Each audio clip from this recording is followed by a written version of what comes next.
The church bells rang with joy that Saturday morning, echoing through the small town of Fairhill.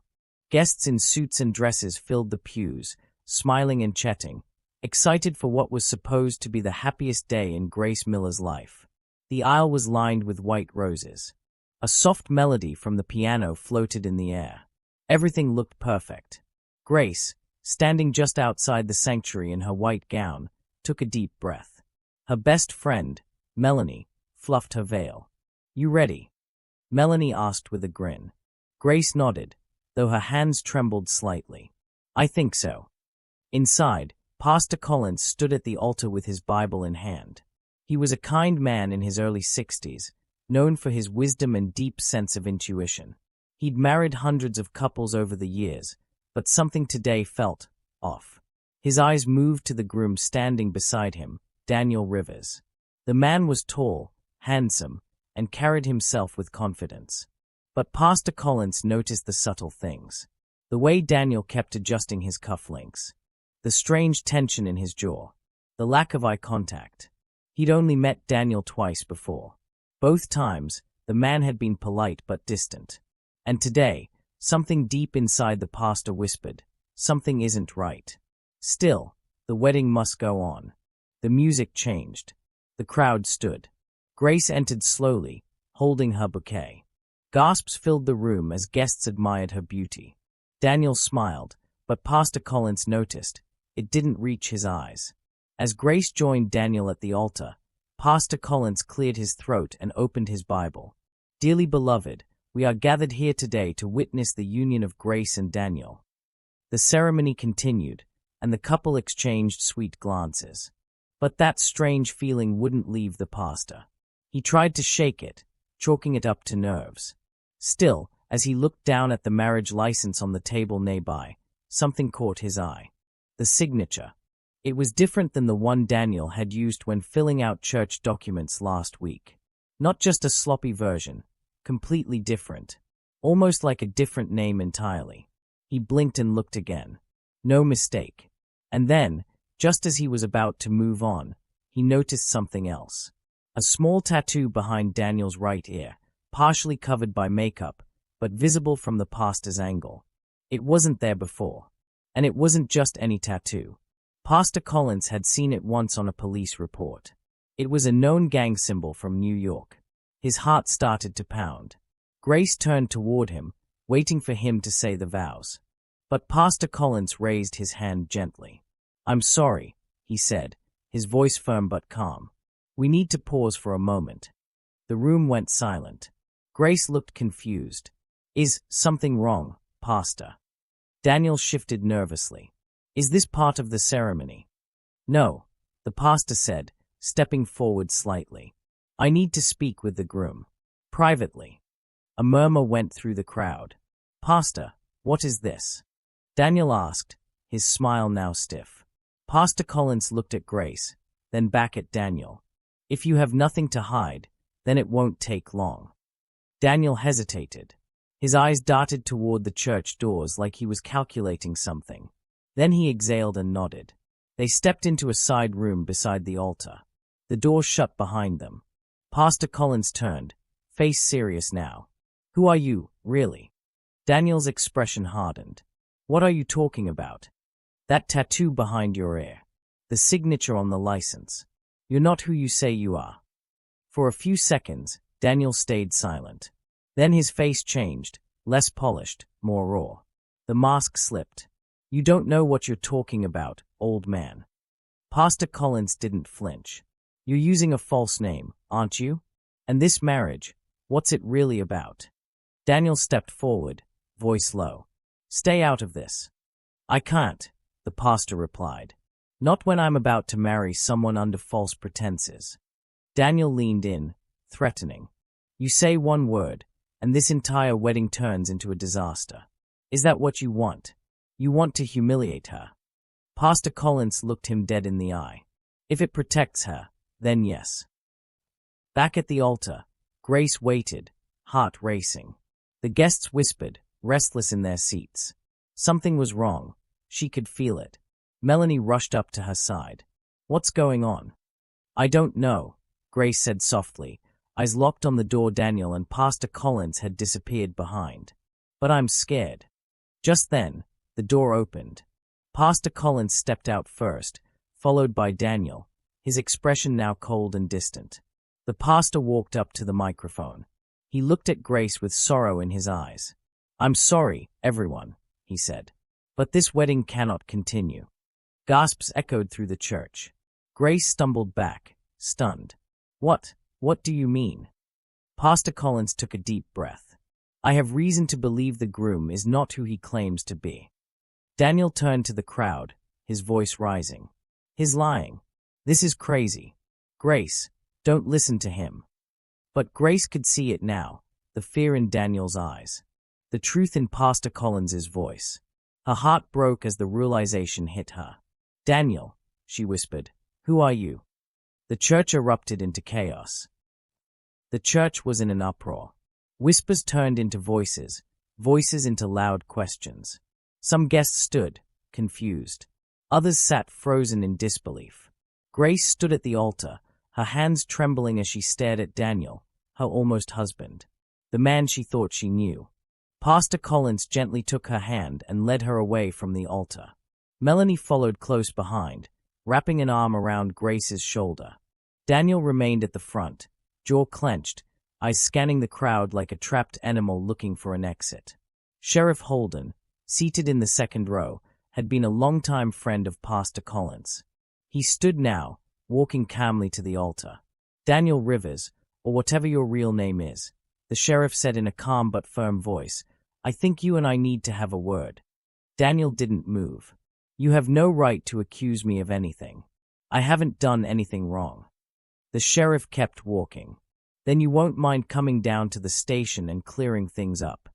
The tension in the church thickened like fog. Pastor Collins turned to the guests.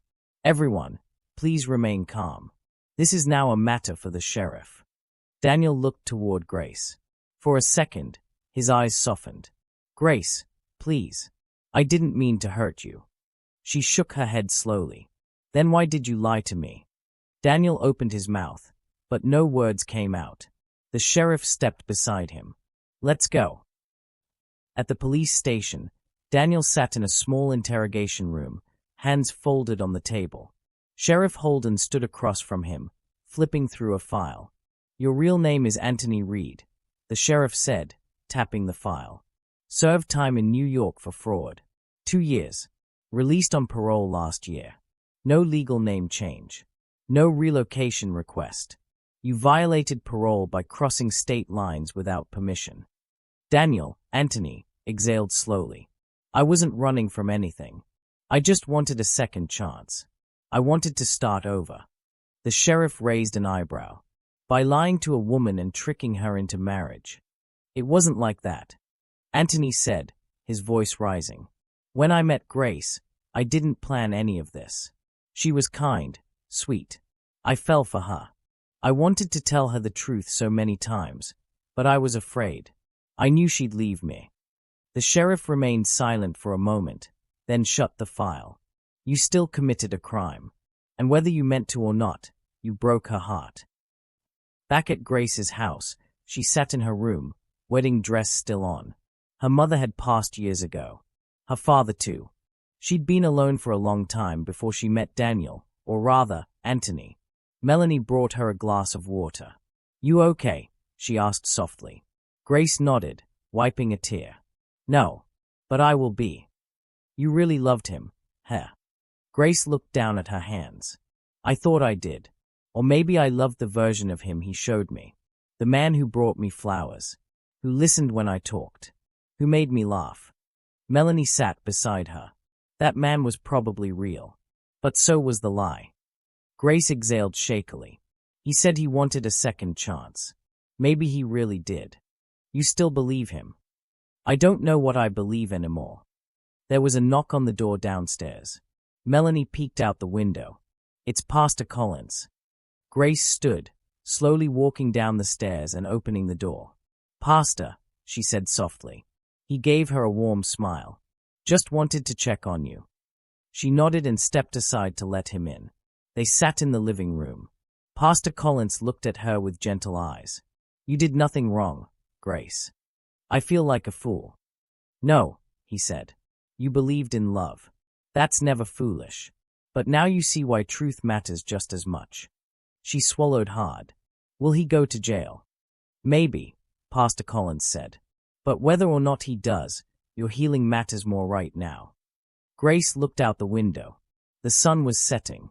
The wedding day had turned into something else entirely. A revelation. A wake-up call. Pastor, she asked, do you think people like him ever really change? He thought for a moment before answering. I've seen some do. But real change comes with truth, and it never starts with lies. Grace nodded. Then I guess I'll wait and see. But from a distance. Back at the jail, Anthony sat alone in his cell. The sheriff had let him make a call. Not to a lawyer. Not to family. He called Grace. She didn't answer. He left a message. I'm sorry, Grace. For all of it. I was scared of losing you. I never meant to hurt you. Maybe one day, you'll understand. He hung up and leaned back on the cold wall. He'd gotten what he wanted, a second chance. But he'd gone about it all wrong. Now the question was, would he ever get another? 2 weeks had passed since the ruined wedding. Grace still wore no ring, no smile either. But she was slowly reclaiming her peace. The town, small as it was, had begun to move on. Whispers faded. Curiosity turned into sympathy, then back into everyday routine. But Grace couldn't stop thinking about Daniel, Anthony. Not because she missed him. Not exactly. But because she still didn't understand why. Why someone who seemed so kind could hide so much. Why he had never just told her the truth. At the sheriff's office, Anthony sat quietly as his court date loomed. Sheriff Holden, after seeing the remorse in his eyes and reading letters from the halfway house Anthony once lived in, had recommended he be placed under supervised probation instead of serving more jail time. It wasn't a guarantee, but it gave Anthony hope. Hope to fix something. Maybe not everything, but something. One rainy morning, Grace got a letter in her mailbox. No return address. Just her name in neat handwriting. She hesitated before opening it. Grace, I know I don't deserve your forgiveness. I lied to you, and I broke your heart. That's something I'll carry for the rest of my life. But you deserve to know why. I came to this town with nothing. No home, no future. I was tired of being judged by my past. Then I met you. You saw me as someone worth loving. You gave me hope. I was scared the truth would make you run. But in the end, the lie made you run faster. I don't expect you to forgive me. I just wanted you to know I loved you. The real you. And I never planned to hurt you. I'm working now, legally. I'm trying to rebuild the right way. You gave me a reason to try. Thank you. Anthony. Grace stared at the letter for a long time. She didn't cry.